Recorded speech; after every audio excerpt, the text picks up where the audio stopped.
Au programme du jour, on va reparler de la reprise du marché de la crypto. On va surtout parler de notre Saint BTC qui est au-dessus de 117 000 dollars. On va parler du démantèlement d'un schéma de Ponzi en Belgique avec 8 arrestations et des dommages de plusieurs centaines de milliers d'euros. On va parler de la possible augmentation de la flat tax française à 36%, et ce, dès 2026. On va également parler du partenariat entre la Deutsche Börse et Chainlink, les gars. Chainlink, qui enchaîne un partenariat pour le moment, rien à faire. Et puis, on va parler du XRP, hein. Quels sont les facteurs clés qui pourraient influencer la valeur du XRP? C'est ce que nous allons voir. Reste avec moi jusqu'en fin de vidéo, je compte sur vous. Du côté du market cap crypto, on est dans le positif aujourd'hui et on est bien dans le positif parce qu'on parle de 4% de plus-value par rapport à hier. Ce qui se traduit par un BTC à 117 463 dollars et une petite plus-value de 3,62% sur les dernières 24 heures. Par rapport au week-end et au début de semaine qu'on a eu, ça fait plaisir. Du côté de notre ETH, plus-value de 5,8% sur les dernières 24 heures.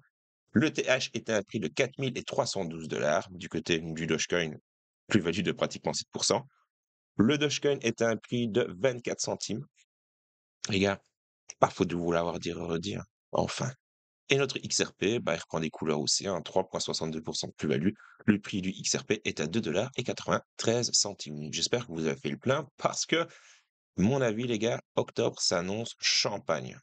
Parce que je ne vois pas encore une fois quels sont les facteurs qui pourraient justement créer une chute du marché de la crypto-monnaie s'il y a des approbations concernant plusieurs cryptos. Enfin bref, ça, c'est un catalyseur qui devrait être à la hausse. Donc en dessous de 3 dollars, oui, j'espère que vous avez bien fait le plein, mais bon et brave, au cœur pur. N'oubliez pas de vous abonner à la chaîne YouTube et d'activer cette petite cloche, c'est très important pour le développement de la chaîne YouTube de 1, et surtout, vous de votre côté, ça vous permet d'être tenu au courant des prochaines sorties vidéo. Et je voulais également attirer votre attention sur ma chaîne secondaire. Je vous ai sorti il y a 16 minutes, comme vous le voyez, une petite vidéo sur un airdrop. L'airdrop en question, c'est l'airdrop de Litos et c'est un airdrop sur Plasma. Mais bon, allez farmer l'airdrop. C'est un airdrop de type stake and earn. Je vous explique tout. Pas loin à aller, le lien est dans la description ou alors directement sur ma chaîne secondaire. Mais foncez voir la vidéo et surtout allez foncer farmer l'airdrop parce qu'on peut s'attendre à quelque chose de Gucci, de champagne, de tout ce que vous voulez. Bref, faites-moi confiance, tout comme Momentum, les gars. 197 vues, aïe aïe aïe, en 5 jours. Je sais pas ce que je vous ai fait sur ma chaîne secondaire, mais vous n'êtes plus au rendez-vous. Bref, passez, donnez un petit peu de force, je compte sur vous. Du côté de notre Bitcoin, première chose qu'on peut dire quand on voit le graphique du BTC sur les dernières 24 heures, c'est que ça fait plaisir, on ne va pas se mentir. On a débuté à 112 000 pour terminer à 117 000. Attention, hein, il va y avoir sûrement une petite correction comme à chaque fois des prises de bénéfices, mais ça fait plaisir. Du coup, du point de vue de l'actu, le Bitcoin a connu une reprise significative après une période de déclin remontant au-dessus des 117 000 dollars le 1er octobre 2025, après avoir chuté à un bas à 108 676 dollars le 26 septembre 2025. La crypto-monnaie avait précédemment baissé de 117 968 dollars le 18 septembre, marquant l'une des phases les plus difficiles de ces derniers mois. La reprise a commencé le 28 septembre 2025 avec un Bitcoin dépassant les 110 000 dollars, 111 000, 112 000 en succession rapide et atteignant une résistance à 114 000 dollars le 30 septembre 2025, avant de reconquérir le niveau des 117 000 dollars et se négocie maintenant, comme vous le voyez, à 117 267 dollars d'après le coin Market Cap, ce qui fait une petite plus-value notable sur la journée. Bon, par contre, quand on regarde sur ces derniers jours, on est toujours enfin, on n'est pas en baisse, mais la plus-value n'est que de 2,88%. Encore une fois, les gars, meilleur moyen d'être optimiste, de regarder le graphique comme ça, sur le long terme. Et oui, les gars, c'est comme ça qu'il faut voir le graphique. Bref. Donc, du coup, le catalyseur principal de la hausse du BTC aujourd'hui semble être le shutdown du gouvernement américain qui a commencé mercredi suite à l'échec du Congrès par rapport à l'accordement, comment dire, par rapport à un accord sur un nouveau plan de dépenses à court terme. Le blocage découle des désaccords entre les républicains et les démocrates sur le financement de l'Affordable Care Act et les crédits d'impôt pour l'assurance santé. A forcé plutôt la fermeture des services gouvernementaux et a suspendu le salaire des employés fédéraux. Cette incertitude politique a également bénéficié pour l'or, qui a atteint un nouveau record historique à 3 895 dollars avant de reculer à 3 875 dollars. L'analyse de marché Ted Pillow a noté que Bitcoin est actuellement positionné entre deux zones majeures de liquidité, avec 8 milliards de dollars en position longue qui risque, entre 107 000 et 108 000 $ et 7 milliards de dollars, donc en position courte, vulnérable entre les 118 000 et 119 000 $. Parti comme c'est parti là, il y a un monde où on va péter les 118 000 $ et ben, j'espère que ça va se faire les gars, dans pas très, très longtemps. Ça ne peut faire que plaisir au portefeuille.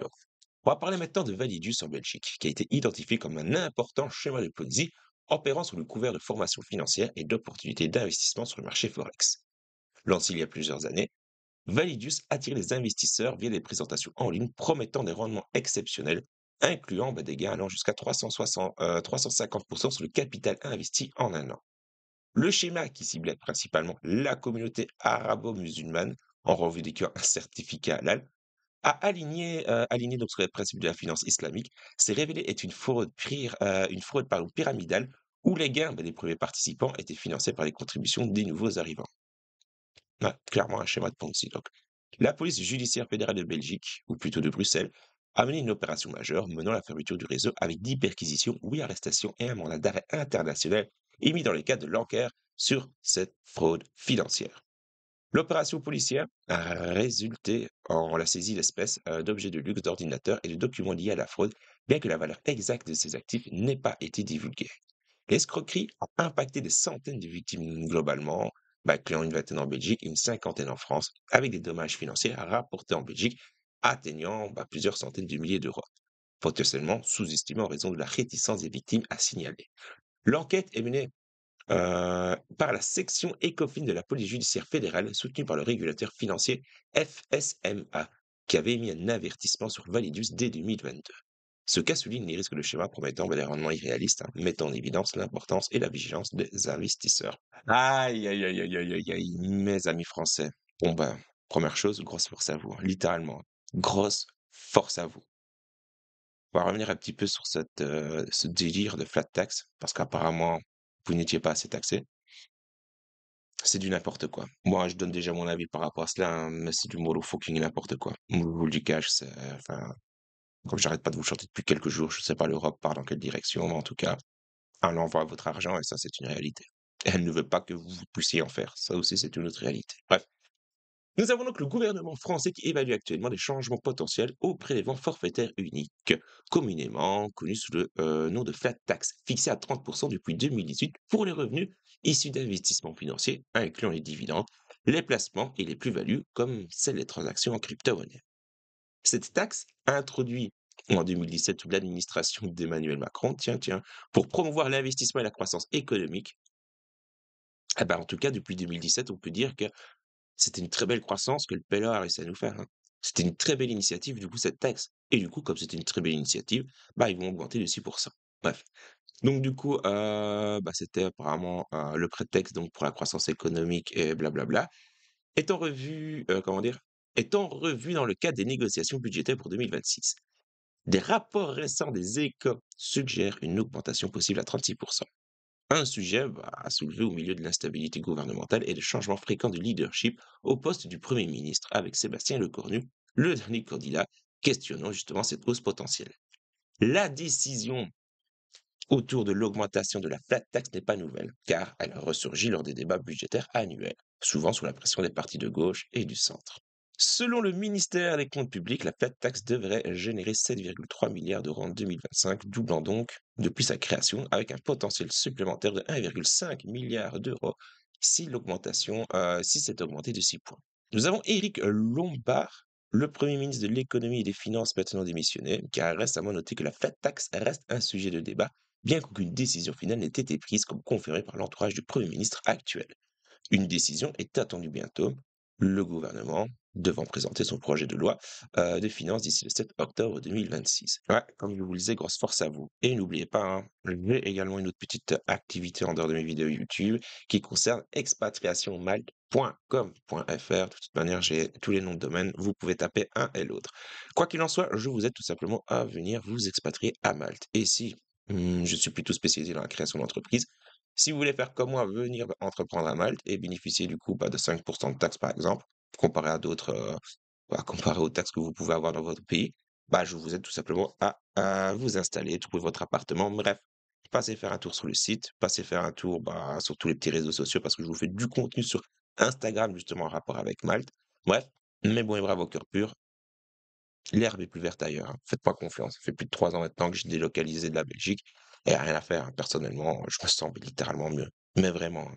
Je sais que tout le monde ne peut pas se le permettre, encore une fois, parce qu'on a de la famille, tout et tout, mais si vous êtes dans le cas et que vous en avez marre et que, bah, au final, vous gérez une petite entreprise qui génère et que vous n'avez pas envie de vous faire prendre tout votre pognon, les gars, bah, vous savez ce qu'il vous reste à faire.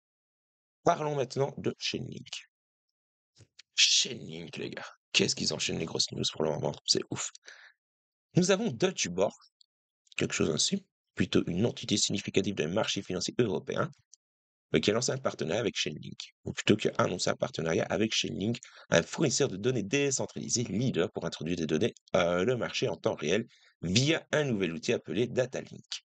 Cette collaboration vise à rendre accessible aux développeurs blockchain et aux applications décentralisées des données vues du trading européen clé tels que Eurex, Xtra 360T et TradeGate à plusieurs chaînes, donc blockchain. Cette initiative marque la première instance de données de ce calibre provenant des marchés financiers traditionnels européens disponibles directement sur le blockchain public. Le partenariat s'appuie sur l'infrastructure d'Oracle établie de Chainlink qui facilite plus de 25 billions de dollars en valeur de transaction et sécurise 100 milliards de dollars en valeur totale DeFi, donc en TVL, avec des institutions comme Swift, Mastercard, Euroclear, Fidelity, utilisant déjà sa technologie. En utilisant le système sécurisé de Chainlink, Deutsche Börse évite de développer sa propre infrastructure blockchain permettant aux fournisseurs de données de publier on-chain facilement et en sécurité. Selon Alizera Dofrard, directeur de chez Deutsche Truck, cette collaboration permet aux institutions financières mondiales de construire la prochaine génération de produits financiers réglementés, d'actifs tokenisés et d'analyse on-chain avancée, signalant une étape significative vers l'intégration de la finance décentralisée au sein de la finance traditionnelle et soulignant l'acceptation croissante des actifs numériques au sein des institutions. Attaquons maintenant la petite actualité autour de Ripple. Et on va s'attarder sur un petit article de Cointelegraph. XRP, l'actif natif du XRP Ledger, va au-delà de la valeur spéculative du marché grâce à ses applications pratiques et son soutien institutionnel. Il améliore l'efficacité des paiements transfrontaliers en éliminant le préfinancement, en réduisant le temps de règlement et en abaissant le coût, le rendant particulièrement précieux dans les marchés émergents où les envois de fonds sont critiques. De plus, le XRP est intégré dans des programmes de fidélité et de voyage, tels que la trésorerie de 300 millions de dollars de XRP du côté de Weebus et Waytour, avec des vouchers de voyage alimentés par blockchain et les campagnes de fidélité de SBI VC Trade au Japon. La résolution de l'affaire de Ripple et la SEC en août 2025 avec une pénalité civile de 125 millions de dollars et des appels abandonnés a fourni une certitude réglementaire, particulièrement aux États-Unis, aux côtés d'un statut clair et légal. On peut également trouver un statut clair du côté du Japon et un alignement dans le cadre de MiCA au sein de l'Union européenne, car oui, il est totalement legit. Bon, et du coup, les 5 points s'adressent. Le premier, ce sont les paiements transfrontaliers et l'efficacité des envois de fonds, du coup. Le deuxième point, c'est l'intégration des programmes de fidélité et des programmes de voyage. Le troisième, c'est les l'adoption institutionnelle plutôt, et l'utilisation comme trésorerie. Quatrième point, la fonctionnalité technologique et mise à niveau du XRP Ledger. Et le cinquième, c'est que sa clarté réglementaire, sans parler de l'IPO qui va arriver, sans parler de la banque, de la charte bancaire, enfin bref, tellement de choses positives, mais bon. Parlons maintenant de l'analyste de Cambridge Bradley Peak, qui a mis en lumière le XRP comme le dark horse potentiel de Wall Street, suggérant que de nombreux fonds le voient comme le prochain Bitcoin suite aux influx institutionnels significatifs dans les ETF BTC et ETH. Cette application d'ETF XRP sont actuellement en cours de revue par la SEC, avec des décisions attendues pour mi-octobre. Elle est posée par des firmes majeures comme Bitwise, Grayscale, 21Share, Witsum, Cree, Canary Capital, Franklin Templeton et CoinShare, qui gèrent collectivement plus de 1,7 billion de dollars. De plus, la demande pour Ripple du côté de la charte bancaire nationale aux États-Unis est également attendue durant la même période, ce qui pourrait renforcer la légitimité du XRP comme produit investissable et utilitaire financier réglementé. L'intérêt croissant pour le XRP est soutenu par des données de marché, avec CoinGlaze rapportant 1,25 milliard de dollars en intérêt ouvert pour les futurs XRP sur le CME, surpassant d'autres contrats dérivés crypto en atteignant la marque de 1 milliard de dollars, comme noté en août. Les projections pour les ETF XRP incluent Canary Capital, estimant une demande initiale de 5 milliards de dollars, et JP Morgan prévoyant jusqu'à 8 milliards de dollars annuellement. Certains gestionnaires d'actifs comme Amplify explorent des offres innovantes avec des fonds combinant XRP avec des stratégies génératrices de revenus. Cependant, BlackRock a explicitement déclaré n'avoir aucun plan immédiat pour un ETF spot XRP, citant un intérêt client limité, bien que des évaluations sont en cours. L'accumulation institutionnelle est évidente avec des portefeuilles détenant entre 10 et 100 millions de tokens XRP, ajoutant ces derniers jours un petit 340 millions de tokens en plus in the pocket, totalisant ainsi des avoirs valant plus de 20 milliards de dollars, se positionnant clairement pour les résultats réglementaires potentiels en octobre, hein, qui pourraient avoir un impact significatif sur la trajectoire du prix du XRP. Donc oui, mais bon, l'avenir.